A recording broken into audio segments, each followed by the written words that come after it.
आप पसंद नहीं करते हैं तो इस मूवी को आप पहले ही स्किप कर सकते हैं, क्योंकि इस मूवी में आप ब्रूटल एक्शन और उस तरह की बहुत सारी चीजें देखने वाले होंगे। मूवी में आप भरपूर एक्शन एंजॉय करने वाले होंगे और मूवी एक अलग ही कॉन्सेप्ट के ऊपर भी बनाई गई है। मूवी की शुरुआत में ही हमें एक बस दिखाया जाता है, वो बस आड़ी टेढ़ी चल रही होती है। इसी बीच हमें अचानक से ही कुछ ऐसे लोगों को दिखाया जाता है जो कि ऑलमोस्ट ज़ॉम्बी जैसे लग रहे होते हैं।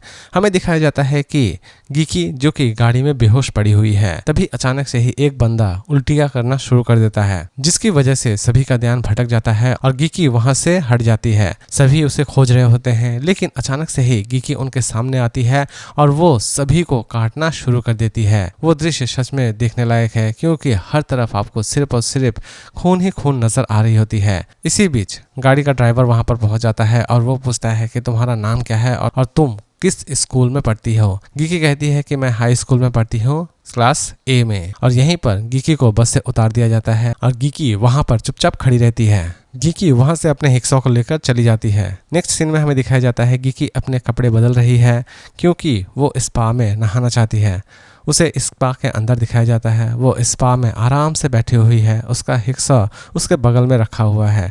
सभी लड़कियां उसे बड़ी ही अजीब नज़रों से देख रही होती है।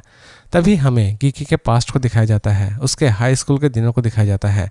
गीकी बहुत ही ज़्यादा शांत लड़की है, वो अकेले पढ़ना बहुत ही ज़्यादा पसंद करती है। तभी अचानक से ही वो देखती है कि स्पा में जितनी भी लड़कियां थी वो सभी लड़कियां गायब हो चुकी हैं। अचानक से ही दो लड़कियां गीकी के ऊपर हमला कर देती है। इन तीनों में अच्छी खासी फाइट हो रही होती है। गीकी उन्हें संभालने में कामयाब हो चुकी होती है। फाइट सीन देखने लायक है। इवन आप कह सकते हैं कि इस फाइट सीन में आप कॉमेडी भी एंजॉय कर रहे होते हैं। गीकी उन दोनों को बंदी बना लेती है और उनसे पूछती है कि तुम दोनों कौन हो और मुझे क्यों मारना चाहती हो। वो दोनों कहते हैं कि हम दोनों कॉन्ट्रैक्ट किलर हैं, हम तुम्हें मारना चाहते हैं। गीकी पूछती है कि मुझे कौन मारना चाहता है।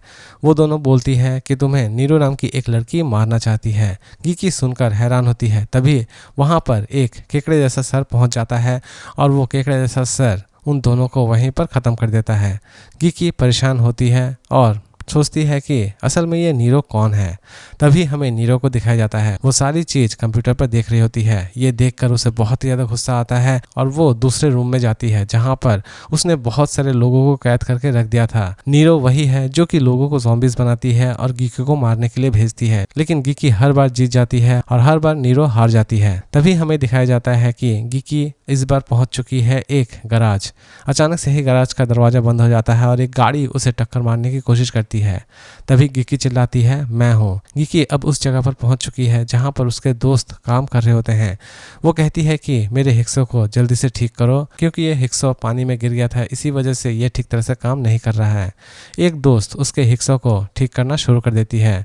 तभी गीकी नीरो के बारे में पूछती है। दूसरी दोस्त नीरो के बारे में बोलना शुरू कर देती है। वो कहती है कि नीरो बहुत ही शांत लड़की थी, वो दिन रात पढ़ाई करती थी, लेकिन स्कूल के कुछ बच्चे उसे बहुत ज़्यादा परेशान किया करते थे। सभी उसका मजाक बनाया करते थे, लेकिन नीरो भी थोड़ी अड़ियल थी। नीरो उनसे कहती है कि तुम मुझे यहाँ से धक्का दे दो, मुझे बहुत ही ज़्यादा मज़ा आ रहा था। तभी हमें नेक्स्ट सीन में दिखाया जाता है कि कुछ ज़ॉम्बीज़ स्कूल के बच्चों को खा रहे हैं। अचानक से ही एक इनविजिबल औरत का वहां पर हमला होता है। वो देखती है कि गीकी के दोस्त को एक इनविजिबल औरत ने मार दिया है। दोनों चुपचाप बैठे हुए हैं और दोनों उस इनविजिबल औरत को ढूंढने की कोशिश कर रहे हैं, लेकिन वो उन्हें दिख नहीं रही है। तभी दिखाया जाता है कि गीकी के दोस्त को वो इनविजिबल औरत मार रही है। गीकी उसे ढूंढने की कोशिश कर रही होती है, लेकिन गीकी को वो कहीं भी नजर नहीं आ रही होती है। वो इनविजिबल औरत गीकी के ऊपर भी हमला करती है। गीकी बार बार मार खा रही होती है। गीकी बोलती है कि तुम मेरे हिक्सों को जल्दी से ठीक करो, मैं इसे देख लेती हूँ। इधर इन दोनों की फाइट चलती चली जा रही होती है। गीकी उसे उठाकर एक टेबल पर मारती है, जिसकी वजह से टेबल टूट जाता है। इधर उसके हिक्सा ऑलमोस्ट ठीक हो चुका है। गीकी बोलती है कि तुम्हें मैंने कहा कि एक हिक्सा जल्दी से ठीक करो, तुम वो भी नहीं कर सकती हो। लेकिन जैसे ही वो हिक्सा स्टार्ट करती है, हिक्सा स्टार्ट हो जाती है। गीकी अब उसे ढूंढ रही होती है, वो किसी भी तरह से उसे खत्म कर देना चाहती है। तभी वो अचानक से ही गीकी के सामने आ जाती है। सॉरी दोस्तों, मैं ये दृश्य आपको दिखा नहीं सकता हूँ क्योंकि इसमें उस तरह के सीन्स डाल दिए गए हैं। तभी गीकी कहती है कि तुम कुछ कपड़े पहन लो। वो लड़की पूछती है क्यों, गीकी कहती है कि मैं बिना कपड़े की औरत के ऊपर हमला नहीं करती हूँ। तभी वो कपड़े पहनकर आती है और गीकी उसे वहीं पर खत्म कर देती है। गीकी की दोस्त मारी जा चुकी है, सभी बहुत ज्यादा दुखी है और वो सोच रहे होते हैं कि नीरो असल में उसे क्यों मारना चाहती है। नीरो देखती है कि वो बच चुके हैं। नीरो को फिर से बहुत ज्यादा गुस्सा आता है और वो गुस्सा उतारने के लिए फिर से उसे गोडाउन में पहुंच जाती है, लेकिन वहां पर उसे कोई भी नजर नहीं आ रहा होता है। तभी वहां पर उसे एक लड़की नजर आती है जिसका वो हाथ काट देती है।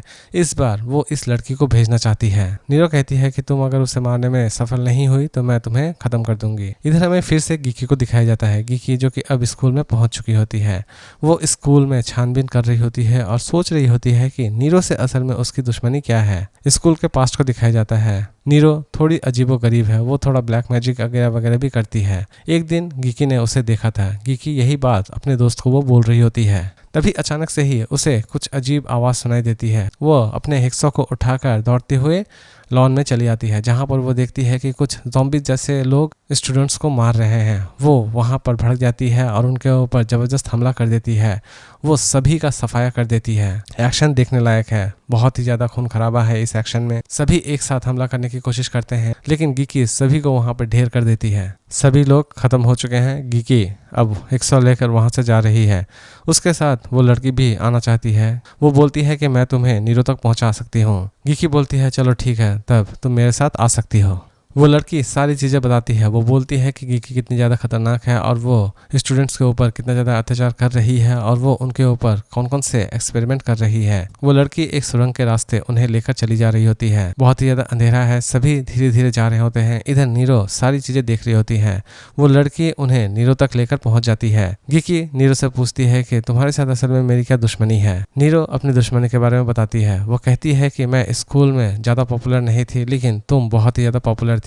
इसी वजह से नीरो गीकी को किसी भी तरह से मार देना चाहती है। दोनों में फाइट शुरू हो जाती है। दोनों का फाइट अच्छा खासा चल रहा होता है। दोनों का फाइट देखने लायक है। नीरो के पास भी कुछ हथियार हैं, जिसकी वजह से गीकी उसके ऊपर हमला नहीं कर पा रही होती है। दोनों ही एक दूसरे से अच्छी खासी फाइट कर रहे होते हैं। दोनों ही एक दूसरे को किसी भी तरह से जान से मार देना चाहते हैं। दोनों एक दूसरे से बहस कर रहे होते हैं और दोनों ही एक दूसरे को मार देना चाहते हैं। अचानक से ही नीरो के पास्ट को दिखाया जाता है। वहां पर दिखाया जाता है कुछ स्टूडेंट जो कि नीरो को परेशान कर रहे हैं। नीरो उन्हें कुछ नहीं बोलती है और वहां से चुपचाप चली जाती है। वो जाकर कचरा वहां पर फेंक देती है। वो अपने कपड़े फाड़ देती है और टी शर्ट पहनकर वहीं पर चिल्लाना शुरू कर देती है। तभी गीकी को भी दिखाया जाता है। टीचर कहते हैं कि इतनी शॉर्ट ड्रेस तुम इस स्कूल में पहनकर नहीं आ सकती हो।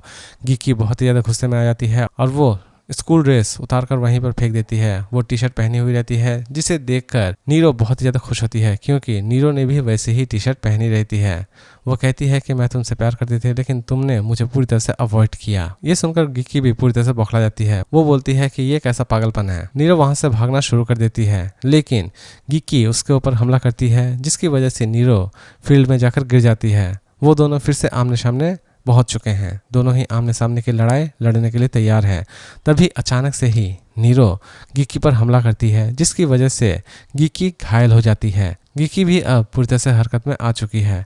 नीरो उसे बार बार हमला कर रही होती है, लेकिन बार बार गीकी उसके हमले से बच रही होती है। तभी अचानक से ही गीकी के हिस्सों को टारगेट किया जाता है और उसके हिस्सों को उसके हाथ से छीनने की कोशिश की जाती है। इधर फिर से दोनों ही जंजीर में फाइट कर रहे होते हैं। तभी अचानक से ही उसे एक पार्ट्स मिल जाता है। उस पार्ट्स को वो हिस्सों में लगा लेती है, जिसकी वजह से हिस्सों के ब्लेड फिर से निकल आते हैं। दोनों एक दूसरे पर हमला करते हैं और इधर दिखाया जाता है कि नीरो का काम तमाम हो चुका है। गीकी उसके सामने जाकर बैठती है और बोलती है, तुम्हें ऐसा रास्ता नहीं अपनाना चाहिए था। तुम जैसे लोग जितनी बार मेरे सामने आएंगे, उनका मैं काम तमाम करती चली जाऊंगी। मूवी यहीं पर खत्म हो जाती है और वो तीनों बाहर निकल जाते हैं, लेकिन अचानक से ही वो देखते हैं कि उनके सामने फिर से एक नई दुश्मन आ खड़ी हुई है। अचानक से ही कुछ स्टूडेंट उसे दबोच लेते हैं और यहीं पर कहानी खत्म हो जाती है और हमें टू बी कंटिन्यू लिखा दिखाया जाता है, यानी कि पिक्चर भी बाकी है। दोस्तों, मूवी पसंद आई हो तो सब्सक्राइब जरूर करें।